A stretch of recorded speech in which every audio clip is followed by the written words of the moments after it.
cloud computing is obviously a big shift for the IT industry today, and that goes for the local IT industry, which typically lives and makes a living by selling services and support and training to local businesses. It's a big shift for vendors like Microsoft, because we, in the past, have been selling software on a disk, and that's been software that's been used almost always in an office or in a home. And it's a transition for the users, because users have been accustomed to their software being tied to one place. So they've been using their office applications in their office, and they'll be using their games in their homes, and so on. With cloud computing, you free up the software to follow the user around, whether it's with a mobile phone, or it's on a PC, or it's in a browser on someone else's computer, maybe in an internet cafe or a hotel, or where it might be, which we refer to as three screens. And that means that for a vendor like Microsoft, we have some interesting challenges in recreating or even improving the experience people have with our software on the PC, both on a mobile phone and on a browser. We have a challenge in supporting our local partners in making the transition. We've just been speaking here today with about a dozen Belgian businesses who make their living from delivering IT services. And we had deep discussions about what the world's going to be like for a local Belgian company in a cloud computing world. So that's a challenge. And then finally we have the users who need to, and who have the opportunity to learn new ways of using IT. Oftentimes, and that was one of the things we discussed, it's the younger generation, it's our children. For those of us who have children in school age, they're the ones who are pushing the boundaries of this way of using computing, where, whether it's Facebook or it's Messenger or it's the way they use their mobile phones with sending hundreds of SMS messages every day. This is behavior that's pushing the user experience to new levels. So we as a company have, there are many levels of change we need to navigate, but there's also a lot of opportunity here, because as software gets easier to consume in different places, there's also much more things that software can do. I think, in particular for small businesses and for local business, this is going to be a very interesting change, because in the past, only the biggest corporations have been able to afford the big servers and the big applications, and they cost millions of dollars to build, and it costs to maintain and to upgrade. A lot of the capability, a lot of the functionality and the use that these companies have gotten from their big enterprise systems can now be delivered to small businesses. So in that sense, cloud computing is the big equalizer between a small local business and a big global business, because the small local business can now buy in small pieces exactly the same services as have only been available to big companies in the past. And this is very important for businesses that grow.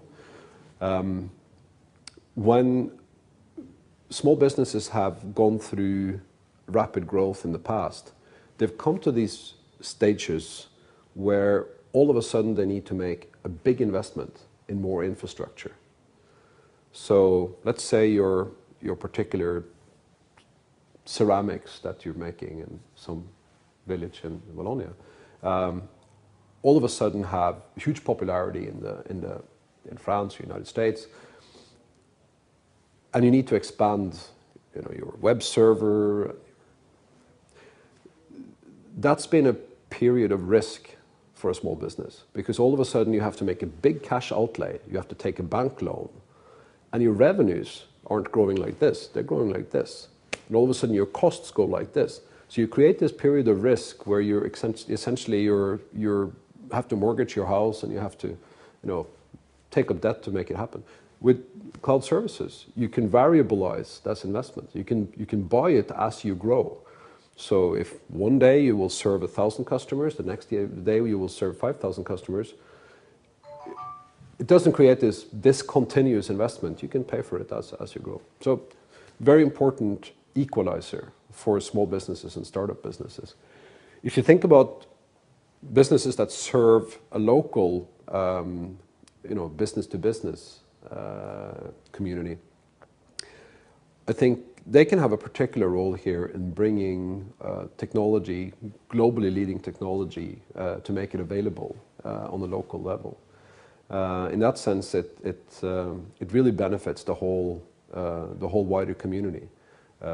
When we work with our smaller partners, we have about 4,000 smaller IT partners in Belgium, all up. And we certainly try to make this technology available to them, to train them, so that they can in turn educate their local customers on using cloud technology. So it's another step that makes the world a little bit smaller, but not only by bringing the corporate giants into the village, if you will, but also by making the village business competitive with the corporate giant. Many of these things are available today. So we're already used to using, for instance, email that's hosted in big data centers all over the world. We talked about the younger generation that's very used to putting their photos and their blogs and their personal reflections up on cloud services. And this is going to be a very organic evolution. But you can already today, if you wanted to set up a new business from scratch today, it's fully possible to do it with just a computer, a PC in your office, and a mobile phone, and then to buy essentially everything you need to run a business in the form of cloud services. The whole premise of the semantic web is to make the internet more consumable and more easy to use, a more recognizable place for normal people. I think that's been the premise of what we've tried to do with the Bing search engine. Instead of only trying to build better search algorithms, which we're also doing, but only kind of innovating by building bigger data centers and better search algorithms, we also try to think through what are really the most common problems people have when they go to a search engine. And we've tried to build some of the solutions to those problems into the product itself. So it gets really easy to find answers to plain language questions. It gets easy to find information right away, so you can actually see common statistics you can see in the search results page. It gets easy to go from looking for an airplane ticket to actually finding out how much it costs on different carriers and booking it. So we try to shorten the time and the amount of clicks it takes to solve a very common problem. And in that sense, I think there's a lot of commonality between the overall objectives of the semantic web effort and what we're trying to do with our technology in Bing.